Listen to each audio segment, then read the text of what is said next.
At exactly 10:43 p.m., the decorated war hero had no idea he was about to become the victim. Clinton Burnell wasn't supposed to be a victim. Born in Dripping Springs, Texas, he had always been someone who stood out.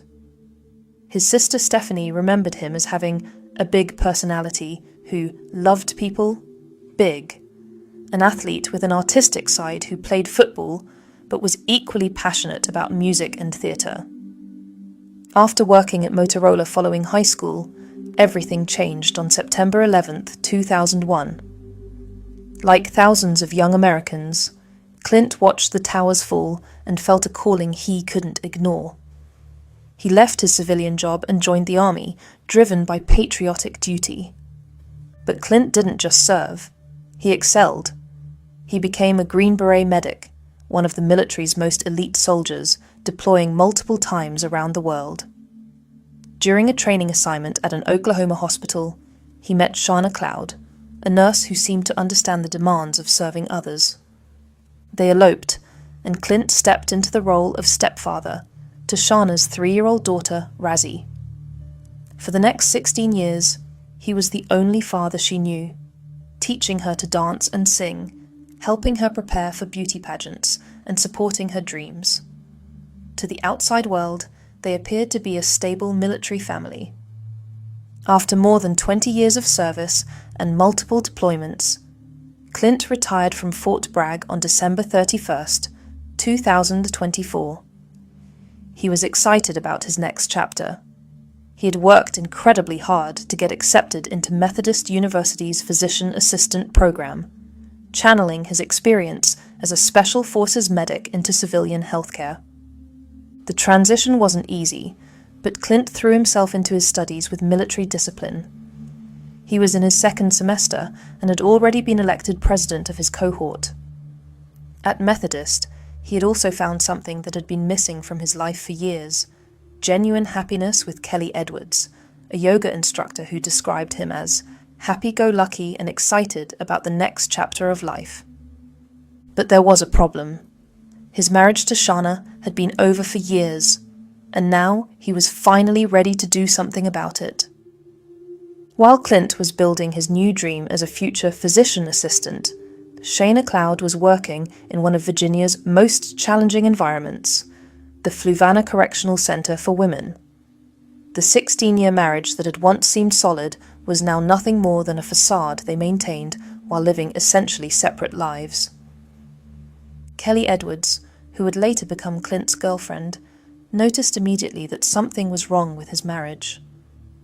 She said that when they first started dating, he didn't really talk much about his wife in the beginning. I just knew more about his daughter, how much he loved his daughter, and all the things that she'd brought to his life. Shauna worked as a traveling nurse contractor at the Level 3 security facility that housed around 1,200 female inmates, including some of Virginia's most dangerous criminals.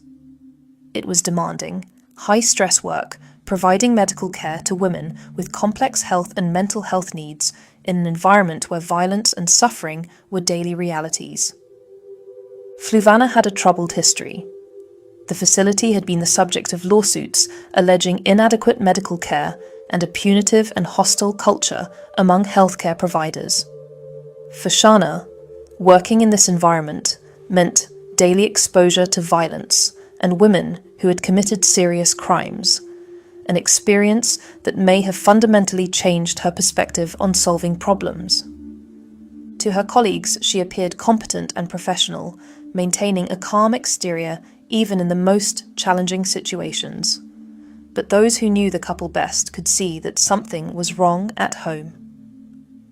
According to court documents, Clint and Shauna had been emotionally separated for a couple of years while still legally married and sharing their house on Butler Nursery Road.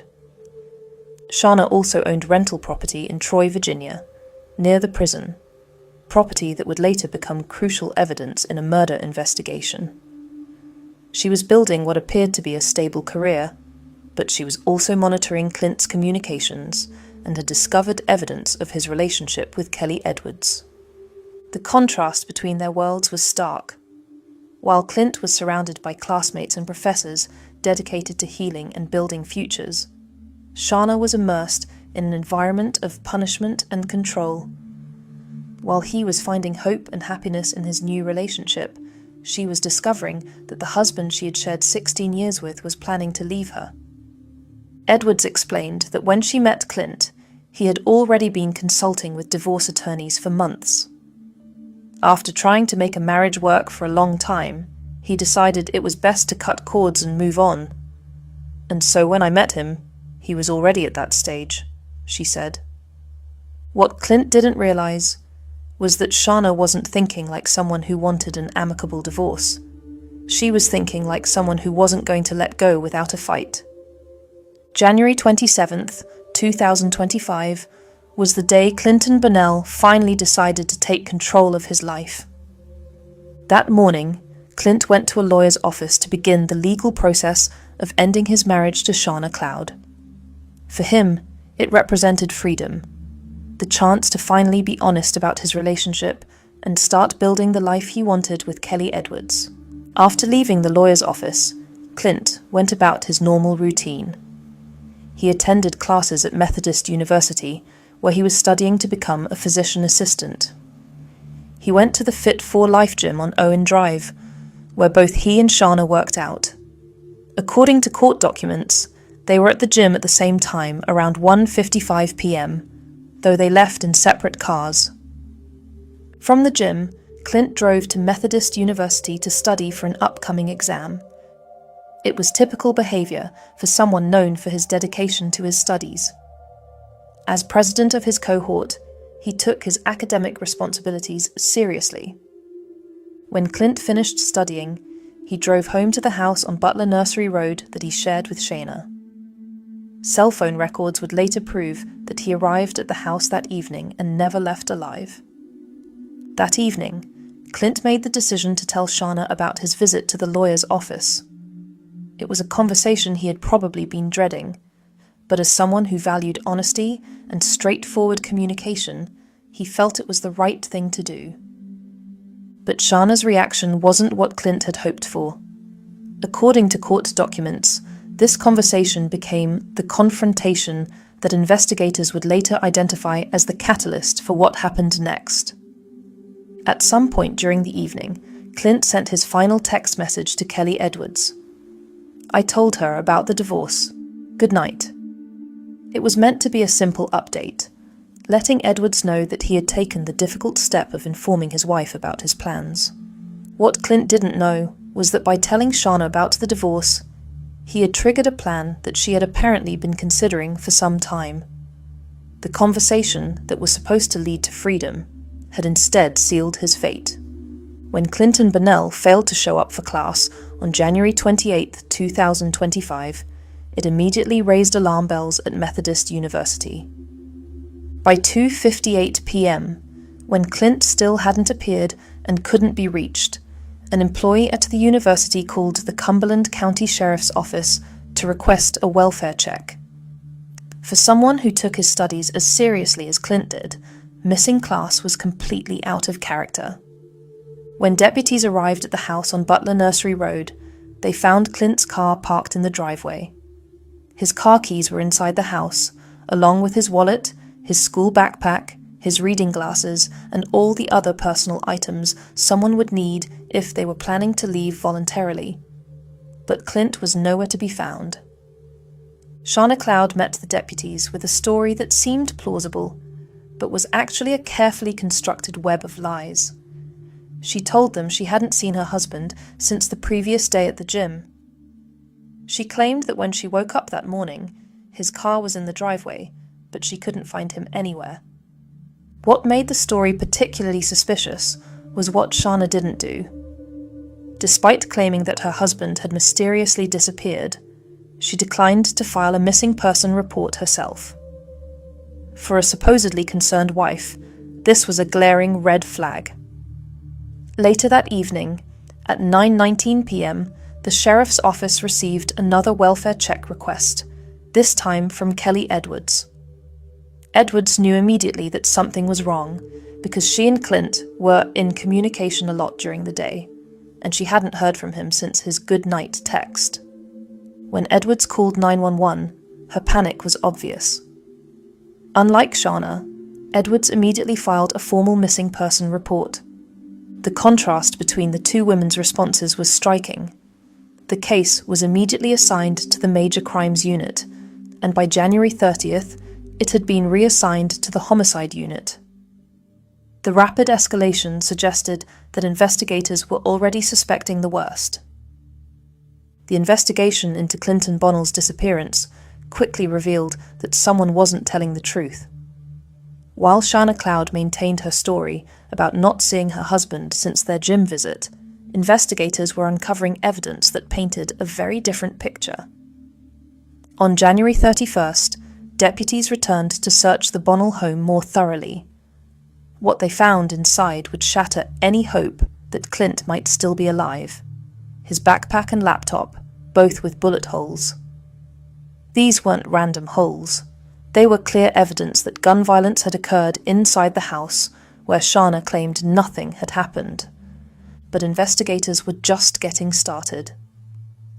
On February 1st, they expanded their investigation to Virginia, where Shana owned rental property near the Fluvanna Correctional Center, where she worked.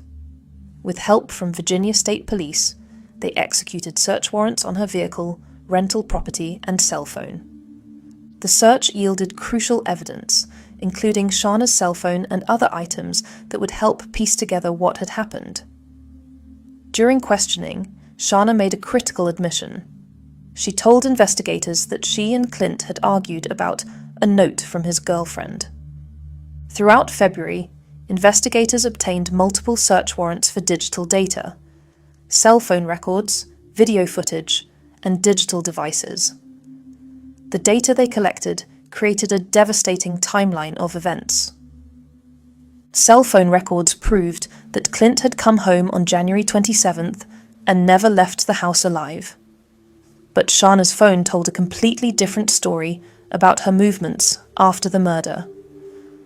On January 29th, just one day after Clint was believed to have been killed, digital evidence showed that Shana had travelled to a pond on Gainey Road, about 3 miles from their home. She had stopped there for 15 minutes, positioning herself about 60 feet from where investigators would later discover Clint's dismembered remains.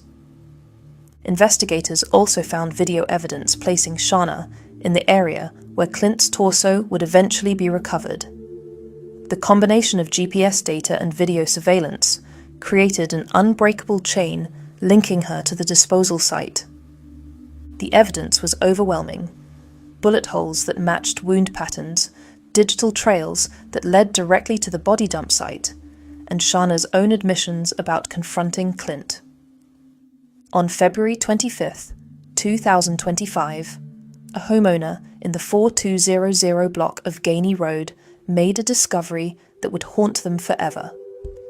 They called 911 to report human remains floating in the pond behind their house. But it wasn't just any body. It was a dismembered human torso with no arms, no legs, and no head. The location was exactly where digital evidence had shown Shana Cloud's cell phone pinging on January 29th. It was the spot where she had stopped for 15 minutes, about 60 feet from where investigators now found what remained of her husband. Because of the condition of the remains, immediate identification was impossible. The body had been in the water for nearly a month, and the deliberate dismemberment had removed all identifying features. It was a scene that even veteran investigators would later describe as one of the most disturbing they had ever encountered. The remains were sent to the North Carolina State Medical Examiner's Office, where a DNA profile was created and then sent to the Armed Forces Medical Examiner System for comparison with Clint's military records. The process would take weeks, keeping his family in agonizing suspense. Stephanie Firkins, Clint's sister, would later recall her reaction when she heard about the discovery. Whenever part of him was found in the pond, in my gut, I knew it was him. On March 28, 2025, the Armed Forces Medical Examiner System confirmed what everyone feared. The DNA was a match for Clinton Bonnell. That same day, Shana Cloud was arrested at her residence and charged with first-degree murder and concealment of death. The autopsy results revealed the full horror of what had been done to Clint. He had been shot 4 times in his upper and lower back, with each bullet exiting through his chest. The trajectory suggested he had been shot while lying down or caught off guard. But the shooting was only the beginning. After Clint was dead, his body had been dismembered using what appeared to be a mechanical saw. The precision suggested someone with medical knowledge, exactly the kind of knowledge Shana would have had through her work as a nurse. Cumberland County District Attorney Billy West described the case as horrific. The discovery finally gave investigators the physical evidence to match with all their digital and circumstantial evidence. On March 31st, 2025, Shana Lee Cloud made her first appearance in Cumberland County District Court, facing charges that could carry the death penalty.